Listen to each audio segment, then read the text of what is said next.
नमस्कार, स्वागत है आप सभी का। आप देख रहे हैं BSTV और मैं हूं आपके साथ विवेक पांडे। छत्तीसगढ़ में कोयले के घोटाले की आग एक बार फिर से भड़क उठी है। इस बार सवाल केवल राजनेताओं पर नहीं बल्कि उच्च पदस्थ अधिकारियों पर भी है। 570 करोड़ रुपए के इस बड़े घोटाले की जांच के दौरान कई IAS, IPS अधिकारियों सहित राज्य सेवा के अधिकारियों के नाम भी सामने आए हैं। अब प्रवर्तन निदेशालय ने इस मामले में कड़ी कार्रवाई के लिए सरकार को पत्र लिखा है। इस कदम के बाद सियासत में तूफान मचा हुआ है। चलिए देखते हैं इस मामले की पूरी कहानी इस खास रिपोर्ट के जरिए।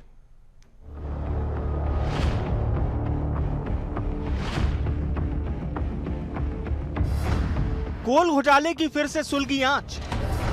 क्या कोल घोटाले की जद में आएंगे IAS, IPS? ईडी ने IAS, IPS सहित अन्य अधिकारियों पर कार्रवाई के लिए लिखा पत्र। पिछली कांग्रेस सरकार पर 570 करोड़ के घोटाले का आरोप। कोयले के परिवहन के नाम पर बड़े स्तर पर भ्रष्टाचार का आरोप। ऑनलाइन परमिट को ऑफलाइन कर किया गया भ्रष्टाचार। 25 रुपए प्रति टन कोल लेवी वसूली के गंभीर आरोप। ईडी ने पूर्व मंत्री, विधायक और अधिकारियों समेत 36 लोगों पर दर्ज की FIR। कई अधिकारी और अन्य आरोपी हो चुके हैं गिरफ्तार। छत्तीसगढ़ की 25 वर्षों की राजनीति में 2018 से 2023 तक का कार्यकाल सबसे अधिक भ्रष्टाचार के आरोपों से घिरा रहा। बतौर विपक्ष बीजेपी ने शराब, कोल, रेत, स्वास्थ्य सेवाएं और PSC सहित कई मुद्दों पर भ्रष्टाचार के आरोप लगाए। इन मामलों की जांच अभी भी जारी है और जांच के दौरान हर दिन नए मामले सामने आ रहे हैं। ताजा मामला है 570 करोड़ रुपए के कोल घोटाले का, जिसमें अब कई IAS, IPS अधिकारियों के नाम सामने आ रहे हैं।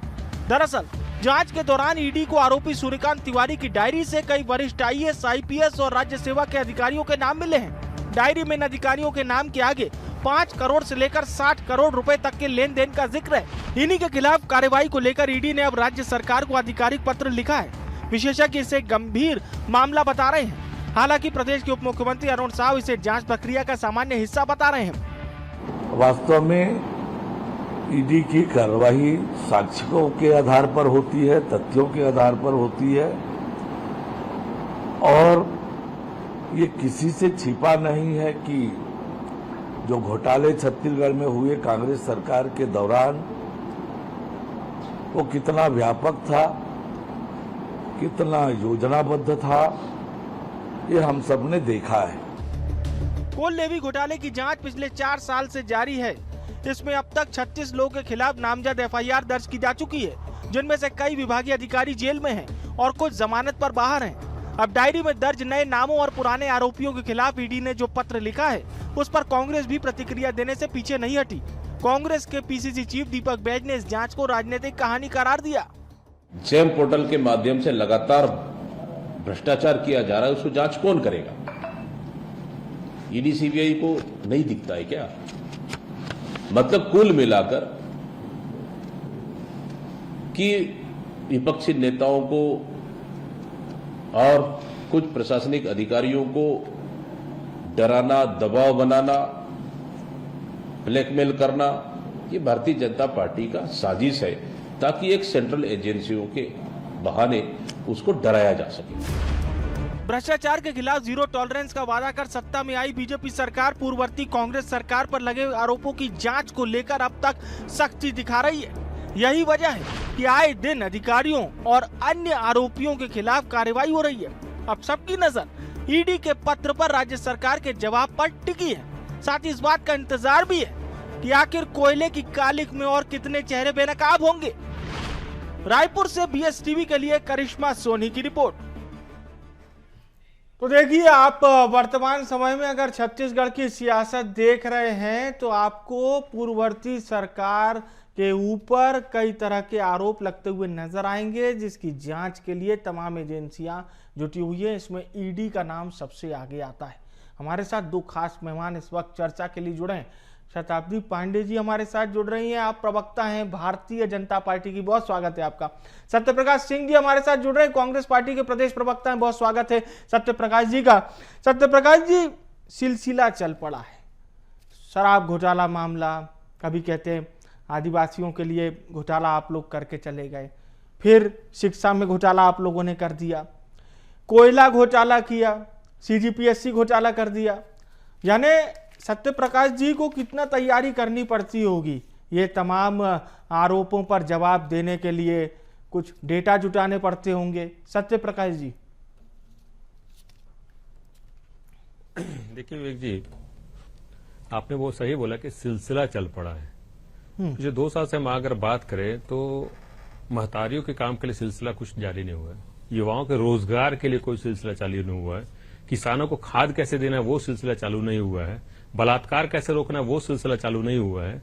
ये तमाम जो जनहित के मुद्दे हैं, जो जिसकी सिलसिले की वजह से ही कहने के चुनाव के दौरान उन्होंने कहा था कि हम ये सिलसिला जारी करेंगे, उसी की वजह से सत्ता में आया था, मगर वो सिलसिला चालू नहीं हुआ। मगर हाँ, द्वेषारोपण, जबरदस्ती का एक कैरेक्टर एसोसिनेशन करना पिछली सरकार का, वो जरूर चालू है। सही आपने कहा। अब देखिए, जहां तक हमारी बात है, हमें तैयारी करने की क्या जरूरत है? देखिए, ये तो सीधी बात है। भाजपा कार्यालय में बैठ के इस तरह कॉपी पेन लेके पटकथा लिखी जाती है, तो उसमें तैयारी क्या करनी है? उनको, हमको मालूम है कि ईडी ने एक पटकथा लिखी है कार्यालय में बैठ के, वो पढ़नी है ईडी को, उस पर नए नए कहानियां गढ़नी है, और जैसे एक तक पूरा सीरियल रहता है कि एक जगह जाके रुक जाती है, फिर एक नई कहानी लेके आनी है। अभी तक देखिए, जितने पहले भी इसी मामले की बात करूं, पहले भी जो लोग थे, अधिकारी थे, वो जो गिरफ्तार हुए थे, सुप्रीम कोर्ट से उसमें कई लोगों को बेल मिला। और आपको विवेक जी बताना चाहूंगा, सुप्रीम कोर्ट में जब बेल मिला, उस समय सुप्रीम कोर्ट ने क्या टिप्पणी की थी? ईडी को खास तौर से कहा था, ईडी किसी आरोपी को कितने समय तक हिरासत में रख सकता है, खासकर जब अपराध के लिए अधिकतम सजा 7 साल और 1 साल और 9 महीने तक आरोप ही तय नहीं हुए। मतलब करीब करीब 4 साल से जांच चल रही है, और ये ईडी को हमारे माननीय उच्चतम न्यायालय ने ये बयान दिया था, ईडी को ये फटकार लगाई थी। तो ये दिखता है कि कहीं ना कहीं पटकथा लिखी जाती है, फिर जब वो कोर्ट में जाता है तो पटकथा को कैसे नहीं बना जाए। अभी तक जितने लोग गिरफ्तार हुए, तो ये लोग क्यों पूछताछ क्यों नहीं हुई? ईडी को तो ये जवाब देना चाहिए कि इनसे पूछताछ अब क्यों नहीं हुई, जब उनको जमानत मिली है, जो पहले अधिकारी थे, तब उसका नई पटकथा आ जाती है। तो ये कहीं ना कहीं पटकथा लिखते रहते। और एक चीज और बताना चाहूंगा विवेक जी, इससे पहले आपको मालूम होगा, एक और मामले में कई अधिकारी के ऊपर आरोप लगा, वो सुप्रीम कोर्ट से एंटीसिपेटरी बिल लेकर आए 39 अधिकारी। इसका मतलब है कि सरकार ने उनका विरोध नहीं किया, क्योंकि देखिए, जब चुनाव में आप होते हैं, सत्ता में आते हैं, तो बहुत सी फर्क होती है। उस समय आपने बहुत सत्य प्रकाश जी, केंद्रीय एजेंसियां डेटा के साथ बता रही हैं, और उसमें आपकी सरकार से जुड़े हुए लोगों के नाम शामिल आ रहे हैं, तो फिर सवाल खड़े होते हैं। हमारे साथ मनीष बोरा जी जुड़ चुके हैं, छत्तीसगढ़ के वरिष्ठ पत्रकार। में बहुत स्वागत करता हूं मनीष जी का कार्यक्रम में। और शताब्दी जी से सवाल करते हैं। शताब्दी जी, आईएएस आईपीएस के नाम सामने आ सकते हैं, कुछ राज्य प्रशासनिक सेवा के अधिकारी भी हो सकते हैं। कार्रवाई के लिए सरकार को पत्र लिख दिया गया है ईडी द्वारा। बड़ी कार्रवाई होगी इन बड़े अधिकारियों पर जिन पर टेंडर में घपला करने का आरोप है? निश्चित रूप से भारतीय जनता पार्टी की सरकार जीरो टॉलरेंस की सरकार है। ईडी की कार्रवाई के लिए जितनी भी आवश्यक उनको सहयोग, सुविधा, या जिस प्रकार से भी प्रशासनिक वो चाहते हैं, जिन भी अधिकारियों के नाम इनके व्यक्ति के डायरी में आ रहे हैं, उन सबको जिस प्रकार से भी कार्रवाई चाहती है, जितनी भी सुनवाई के लिए बुलवाना चाहती है ईडी, सभी को भारतीय जनता पार्टी की सरकार के द्वारा किसी भी प्रकार का उनके ऊपर कोई दबाव नहीं बनाया जाएगा, और जिस प्रकार से भी वो चाहते हैं वो जांच कर सकते हैं। क्योंकि इन्हीं की कांग्रेस पार्टी के सूर्यकांत तिवारी की डायरी में जिनके नाम आए हैं, एक एक करके ईडी के द्वारा अपनी प्रशासकीय, अपनी कानूनी प्रक्रिया को पूर्ण किया जाएगा और उनसे बयान लिए जाएंगे। अच्छा, ये बदले की कार्रवाई तो नहीं है? छत्तीसगढ़ के उन अधिकारियों पर कार्रवाई तो नहीं हो रही है जिनकी साख थी भूपेश बघेल सरकार में, जो भूपेश बघेल सरकार में अभिन्न अंग थे? देखिए, जनता के पैसे का इतना दुरुपयोग हुआ है, और मतलब कोयले की दलाली में सबके हाथ काले हुए हैं। तो इन सबके जब पोल खुल रही है, तो इस पर कार्रवाई करना ये एक जवाबदेही बन जाती है, जिम्मेदारी की बात होती है। तो इस प्रकार से इनके द्वारा जी बहुत हद तक आपने क्लियर भी कर दिया है, और मुझे लगता है कि अभी बीजेपी धीरे धीरे ही इस बात को बताएगी, क्योंकि अभी कार्रवाई लंबी चल सकती है। बहरहाल, अब इसी बात पर सबकी नजरें टिकी है कि सरकार क्या निर्णय लेती है, इस पत्र का कैसे जवाब देती है। मनीष जी से सवाल करता हूँ। मनीष जी, ये प्रसंग हम बहुत बार देखते हैं, प्रसंग नहीं बल्कि ये जांच का दायरा काफ़ी सरकारों में हमने देखा है। जो किसी सरकार के विश्वस्त अधिकारी बहुत मतलब समझ लीजिए कि मुख्यमंत्री के बहुत जो करीबी हो जाते हैं, अगली सरकार आते ही उन अधिकारियों पर तो जांच बैठी जाती है। सरकारों को ये लगता है कि भाई ये अधिकारियों को अगर पकड़ेंगे तो कुछ ना कुछ तो मिल ही जाएगा।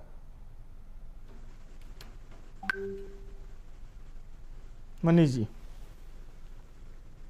देखिए, मुझे लगता है कि शासकीय अधिकारी जो भी होते हैं, चाहे आईएएस हो, चाहे आईपीएस हो, चाहे आईएफएस हो, चाहे राज्य प्रशासनिक सेवा के अधिकारी, वे सरकार के लिए सरकार की नीति, सरकार की योजनाओं का क्रियान्वयन करने के लिए जिम्मेदार होते हैं। लेकिन इनमें से कुछ अधिकारी ऐसे होते हैं जो सत्ता के बहुत ज्यादा करीब चले जाते हैं। सरकार के करीब जाना, सरकार के मुखिया के बहुत करीब चले जाना और उनके करीब जाकर के अच्छे पदों पर बैठना और सरकार को नियंत्रण करना, ये एक तरीके से पूरा सिस्टम बन गया है आजकल, और उसी हिसाब से सरकारें चलती भी हैं। और मुझे लगता है कि जो सरकार के मुखिया होते हैं वो लोग भी कमोबेश उन्हीं अधिकारियों के हिसाब से चलते हैं, बनिस्बत की अपनी पार्टी के नेता और कार्यकर्ताओं की सुनने की बजाय अधिकारियों की ज्यादा सुनते हैं। ये शाश्वत सत्य है, इससे कतई इनकार नहीं किया जा सकता। लेकिन अब बात यह है कि जो इस प्रकार के घोटाले होते हैं उनमें इन अधिकारियों की कितनी भूमिका होती है।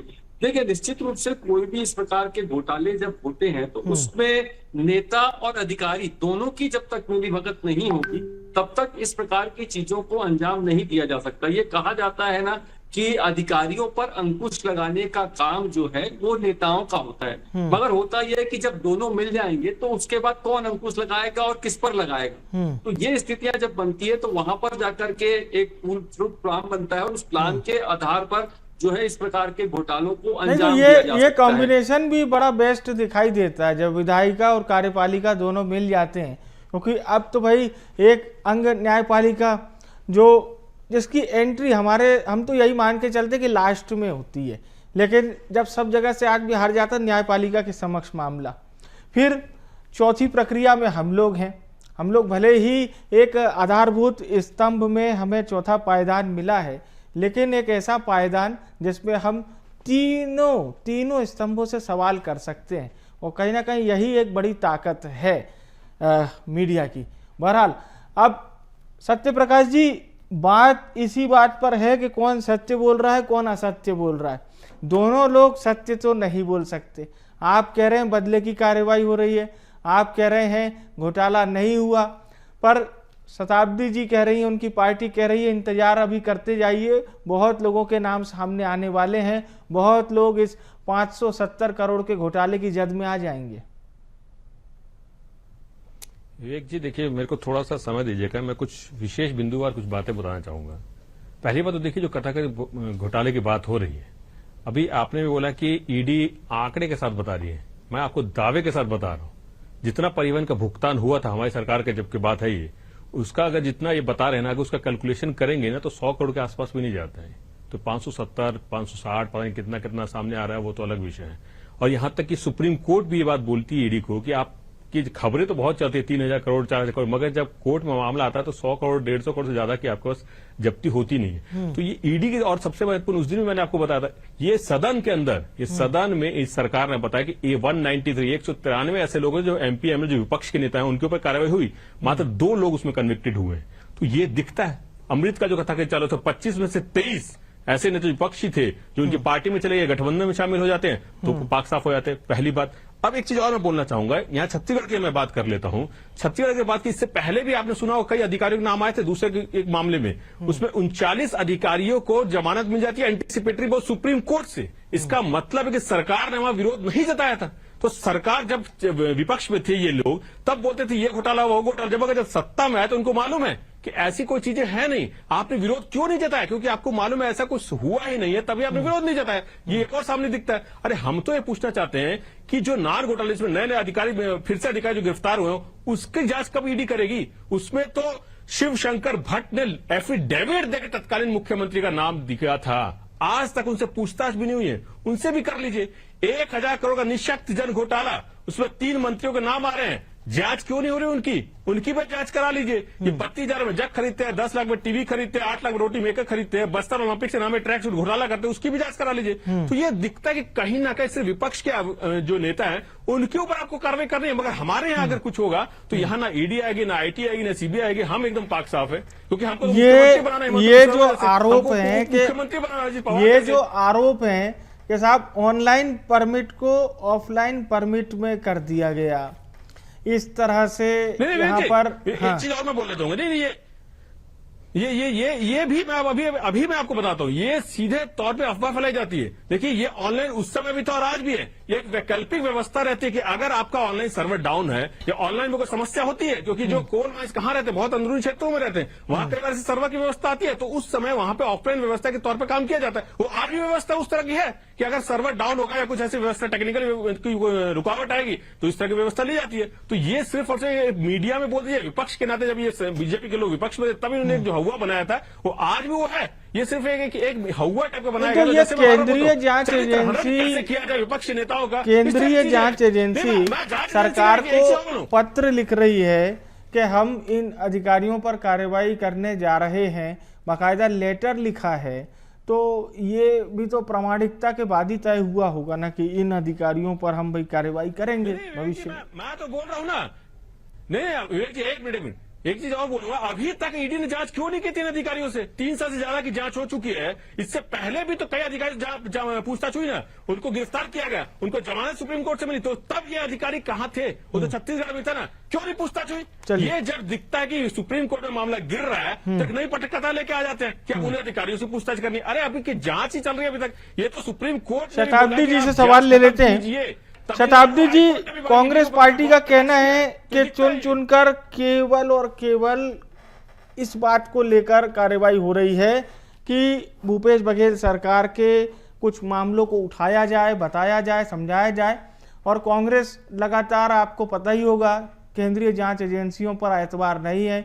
इवन ईडी का तो कई बार कांग्रेस पार्टी घेराव कर चुकी है, प्रदर्शन कर चुकी है।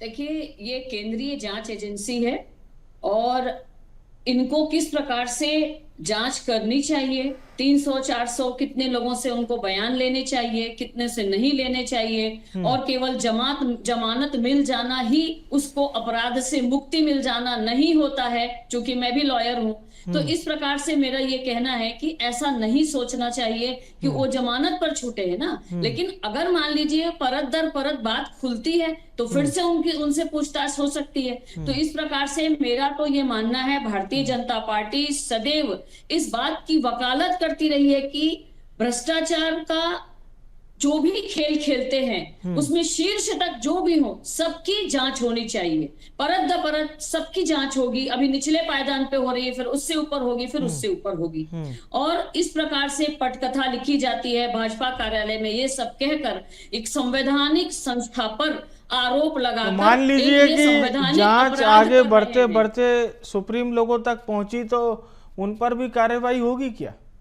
और ये जो है, मेरी बात सुनिएगा, ये संवैधानिक संस्था पर आरोप लगाना एक संवैधानिक अपराध की कैटेगरी में आता है। इसलिए किसी भी संवैधानिक संस्था पर इस प्रकार के मनमाने आरोप नहीं लगाने चाहिए। मनीष जी से एक रिएक्शन लेते हैं। मनीष जी, डिटेलिंग तो ये पूरी समझ में भी आ चुकी है, और एक बात जरूर मैं आपसे कहना चाह रहा हूँ, क्योंकि बहुत समय से हम देख रहे हैं कि छापा पड़ रहा है, ईडी की फला जगह कार्रवाई हुई, सीबीआई की कार्रवाई हुई, ये हम लगातार देख रहे हैं, जीएसटी की कार्रवाई हुई। एक समय था जब अखबार में हम फ्रंट पेज पे देखते थे कि फला यहाँ कार्रवाई हुई, इतने रिश्वत लेते हुए बाबू पकड़ा गया, तो ये सनसनीखेज खबरें कही जाती थी एक समय, और टॉप हेडिंग होती थी।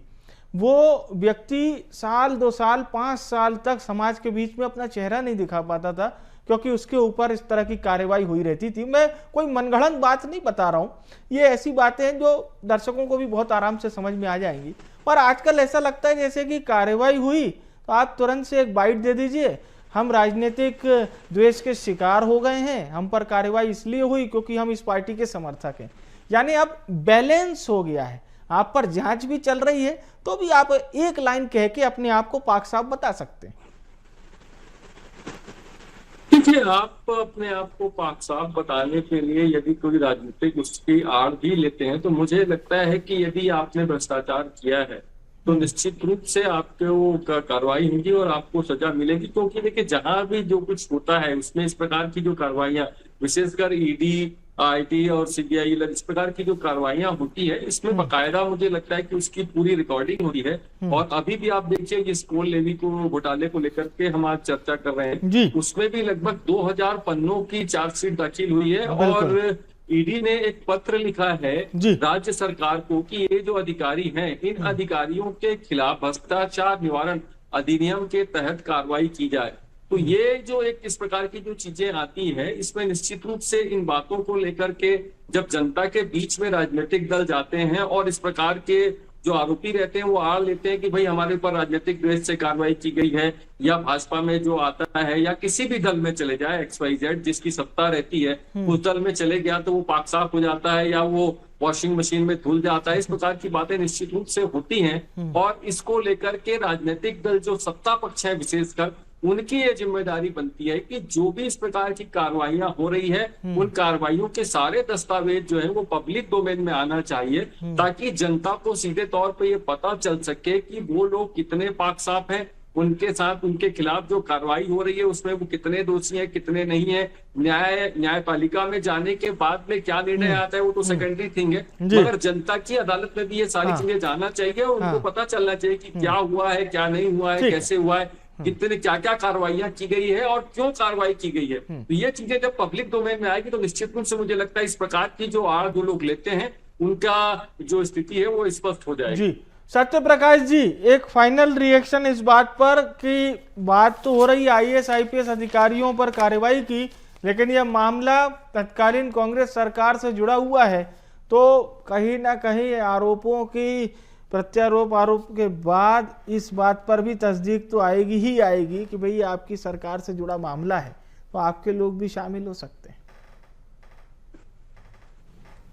विवेक जी, हम तो बोल रहे हैं ना कि अगर हम पिछले 11 साल से बात करें किस तरह से चीजें बदल रही है, आप ईडी, आईटी, सीबीआई के किस तरह से दुरुपयोग हो रहा है, सबसे पूरी देश की जनता है। अभी आपने जिस तरह से बात की, पहले ये समाज में मुंह नहीं दिखाने लायक होता था, मगर अब ऐसा क्यों? आज जनता ही समझती है कि ईडी अगर कहीं आई है तो कहीं ना कहीं राजनीतिक विद्वेष है, क्योंकि उनको भी दिखता है ना। हिमंता बिस्वा शर्मा क्या पाक साफ थे क्या, जो उनको मुख्यमंत्री बना दिया जाता है? अजीत पवार को जो इन्होंने आधी चाबी दे दी है, अब हिमंता बिस्वा शर्मा, नारायण राणे के बाद, छगन भुजबल के बाद, तो ये दिखता है कि आपकी पार्टी में आज वॉशिंग मशीन में या चिंतामणि महाराज, यही देख लीजिए हमारे छत्तीसगढ़ में सांसद बन गए, जब हमारी पार्टी में चुनाव से पहले तो उनको खूब आरोप लगा रहे थे। तो ये दिखता है ना। जाते जाते शताब्दी जी से इसी पर प्रतिक्रिया ले लेते हैं। शताब्दी जी, हाँ, कम शब्दों में। रमन सिंह जी ने ट्वीट किया था हूबहू प्रेस रिलीज, ईडी का प्रेस रिलीज से पहले उन्होंने ट्वीट कर दिया, तो हम क्यों नहीं बोले कि पटकथा लिखी जाती है? शताब्दी जी, लास्ट रिएक्शन इसी बात पर कि बीजेपी पर लगातार आरोप लगते हैं, चाहे फिर वॉशिंग मशीन की उपमा दी या कोई भी, कि आपकी पार्टी में आते ही नेता पाक साफ हो जाता है।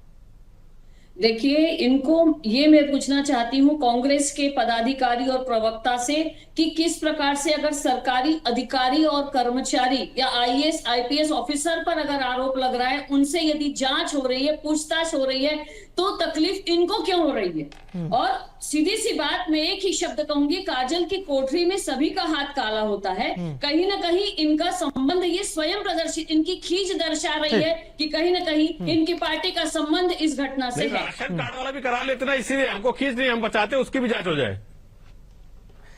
चलिए ठीक है, जांच लगातार हो रही है, जारी भी है, आरोप प्रत्यारोप का दौर भी जारी है। इसी के साथ मैं बहुत बहुत धन्यवाद करूंगा आप सभी मेहमानों का हमारे साथ जुड़ने के लिए, आपका शुक्रिया। तो ये बात अब पूरी तरह से क्लियर हो चुकी है, पत्र लिखा जा चुका है, सरकार अब क्या फैसला लेती है। लेकिन जो तत्कालीन IAS IPS हैं उस सरकार में जुड़े हुए पूर्ववर्ती कांग्रेस सरकार की बात कर रहे हैं हम, 570 करोड़ का ये कोयला घोटाला बताया गया है। कौन जद में आएगा ये देखना सबसे अहम होने वाला है। फिलहाल के लिए इस खास पेशकश में इतना ही। आप देखते रहिए BSTV। नमस्कार।